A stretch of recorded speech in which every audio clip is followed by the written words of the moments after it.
Hi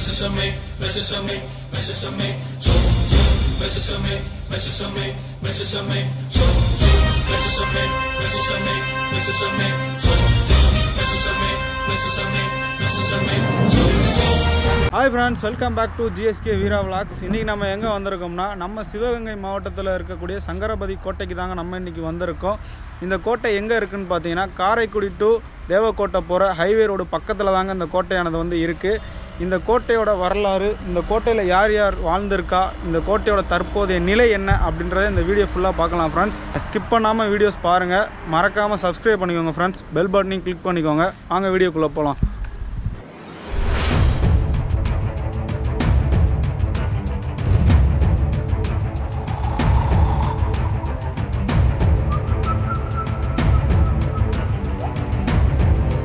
இந்த கோட்டையோட மதில் சுவர் தாங்க இதெல்லாம். எல்லாம் கற்களால் தான் கட்டியிருக்காங்க. அவ்வளோ ஒரு அழகாக கட்டியிருக்காங்க. இது உள்ளே பார்த்தீங்கன்னா கலவையை பயன்படுத்தி, இந்த கற்களை பயன்படுத்தி, அப்புறம் செங்க கற்களை பயன்படுத்தி கட்டியிருக்காங்க.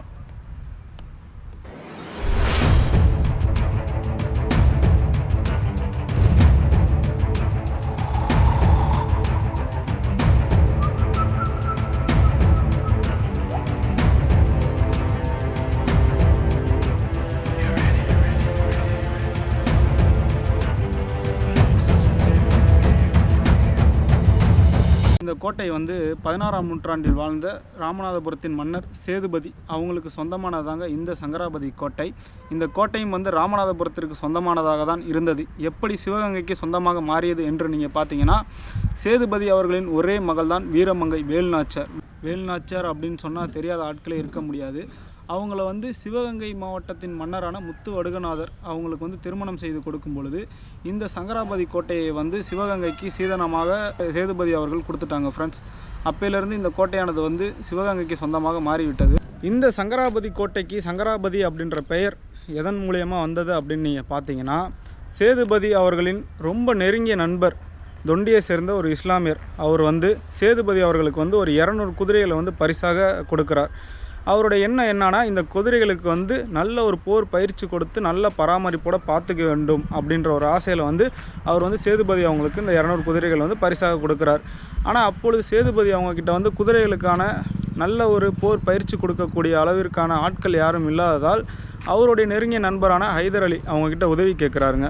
அப்படி உதவி கேட்கும் பொழுது ஹைதர் அலி என்ன பண்ணுறாரு, தன்னுடைய படை தளபதியான சங்கராபதி என்ற ஒரு நபரை வந்து இந்த கோட்டைக்கு வந்து அனுப்பி வைக்கிறார். அவரும் இந்த கோட்டையில் வந்து தங்கியிருந்து குதிரைகளுக்கு நல்ல ஒரு போர் பயிற்சி அளித்து இந்த கோட்டையும் பாதுகாத்து வந்தாருங்க. அவரோட நினைவாக இந்த கோட்டைக்கு வந்து சங்கராபதி கோட்டை அப்படின்னு பெயர் சூட்டப்பட்டதுங்க.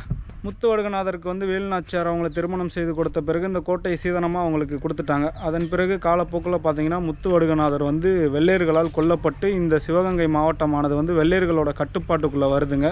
அப்பொழுது வீரமங்கை வேலுநாச்சியார் என்ன பண்ணுறாங்க, தன்னுடைய கணவனை கொன்ற வெள்ளையர்களை வந்து எப்படியாவது கொல்ல வேண்டும் அப்படின்ற எண்ணத்தில் வந்து ஹைதர் அலி அவங்கக்கிட்ட உதவி கேட்குறாங்க. ஹைதர் அலியும் தன்னுடைய படை வீரர்களை வந்து அனுப்பி வைக்கிறாங்க ஃப்ரெண்ட்ஸ்.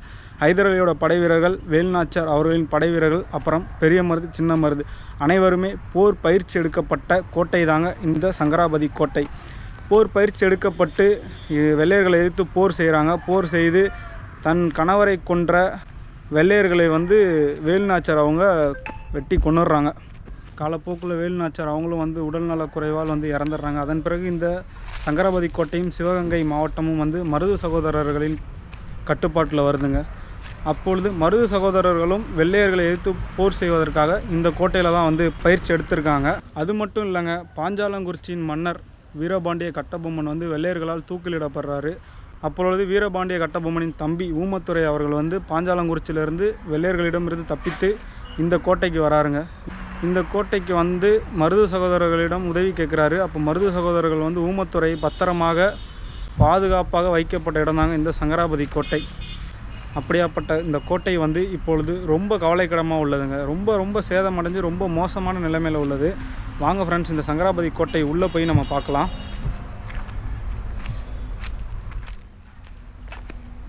இந்த கோட்டையை சுற்றி வெறும் காடு தாங்க இருக்குது. நீங்கள் மெயின்லேருந்து பார்த்தீங்கன்னா இந்த கோட்டையை உங்களுக்கு தெரியாது. அப்படி தான் இருக்குது இந்த கோட்டையானது.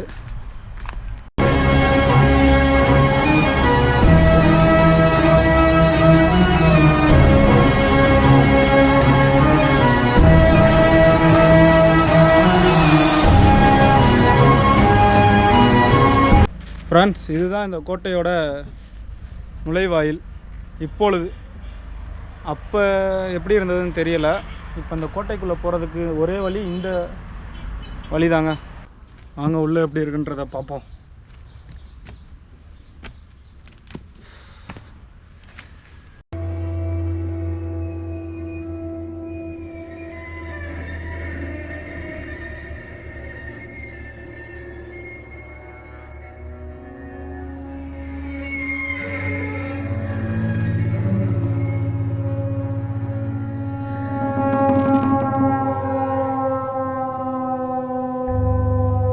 இந்த கோட்டை தாங்க வீரமங்கை வேலுநாச்சியார், மருது சகோதரர்கள், அப்புறம் ஹைதர் அலி படை வீரர்கள் அனைவரும் பயிற்சி எடுக்கப்பட்ட போர் பயிற்சி எடுக்கப்பட்ட இடம் இதுங்க.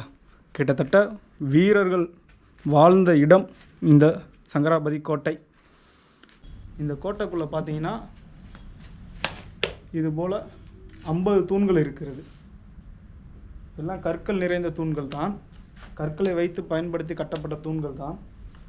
அவ்வளோ அழகாக அவ்வளோ அருமையாக வடிவமைத்து இருக்காங்க. தெரியுதுங்களா டிசைனு? காலத்தால் அழிக்க முடியாத கோட்டை. இந்த கோட்டையானது வந்து எதை பயன்படுத்தி கட்டியிருக்காங்கன்னு பார்த்தீங்கன்னா, சுடாத செங்கல், அப்புறம் வந்து கடுக்காய், முட்டை, சுண்ணாம்பு, கலவை, இதை அனைத்தையும் பதப்படுத்தி தாங்க இந்த கோட்டையை வந்து கட்டியிருக்காங்க. இந்த கலவையானதை பார்த்தீங்களா எவ்வளோ அழகாக சவுண்டு கேட்குது. அட்டையிலத்துக்கு தட்டுற மாதிரி சவுண்டு கேட்குது. ஆனால் ரொம்ப ஸ்ட்ராங்காக இருக்குங்க. நம்ம இப்போ கட்டுற வீடே ஒரு 50 வருஷம் தாங்குமான்றது டவுட்டு தான். இந்த கோட்டையோட அமைப்பும் அவ்வளோ அழகாக ஒரு பிரமிக்கக்கூடிய வகையில் தாங்க கட்டியிருக்காங்க.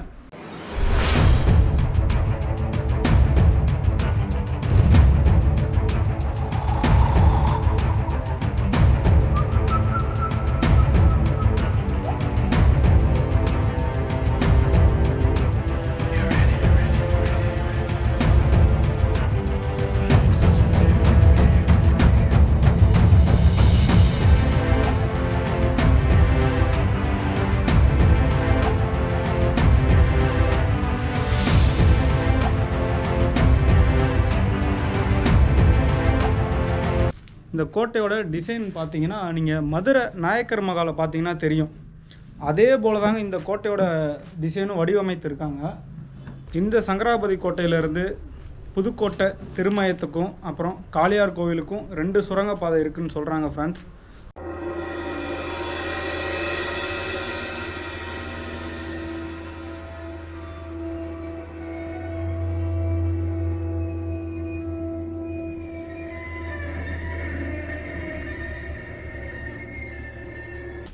அந்த காலத்திலே அவ்வளோ அழகாக வந்து கட்டிடங்கள் வந்து சூப்பராக கட்டியிருக்காங்க ஃப்ரெண்ட்ஸ்.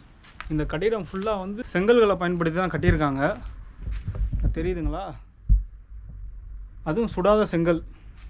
நம்ம இப்போ வீடு கட்ட பயன்படுத்துகிற செங்கலை வந்து நல்லா மொத்தமாக இருக்கும். இந்த செங்கல்களை வந்து 2 செங்கல்கள் வச்சா தான் இப்போ நம்ம வீடு கட்டுற செங்கல் வந்து செய்ய முடியும். அந்தளவுக்கு ரொம்ப சின்னதாக இருக்குது.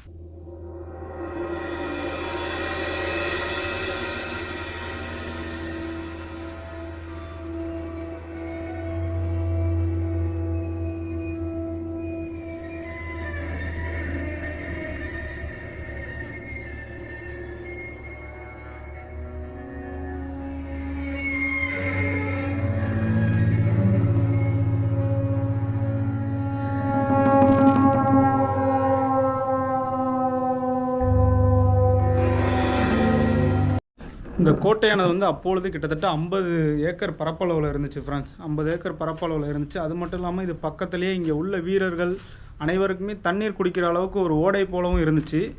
அப்புறம் பார்த்தீங்கன்னா கிட்டத்தட்ட ஒரு 15 ஏக்கரில் வந்து ஏரி போல் வெட்டி அது உள்ளே தான் ஃப்ரெண்ட்ஸ் போர் பயிற்சி எடுக்கப்பட்டிருக்கு. என்னென்ன பயிற்சினா, கொரில்லா படை பயிற்சி, ஏனைப்படை பயிற்சி, அப்புறம் குதிரை படை பயிற்சிலாம் எடுக்கப்பட்டிருக்கு ஃப்ரெண்ட்ஸ். கொரில்லா படை பயிற்சி அப்படின்றது வந்து மறைந்திருந்து எதிரியை தாக்குதல் நடத்துறது.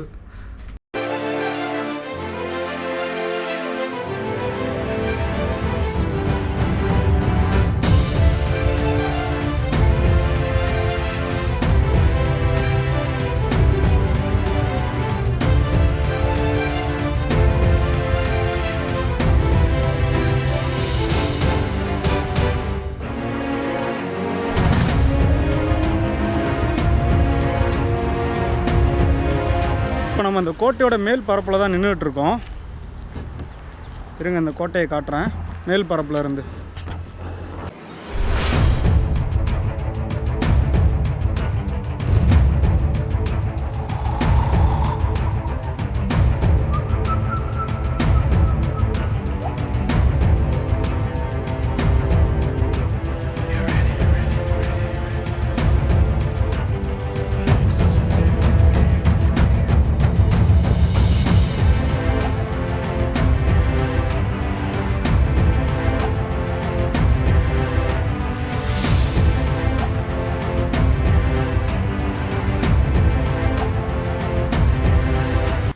இந்த கோட்டையை பராமரிக்கிறதுக்கே பார்த்தீங்கன்னா கிட்டத்தட்ட 12 கோடி ரூபா நிதி ஒதுக்கப்பட்டிருக்கு ஃப்ரெண்ட்ஸ்.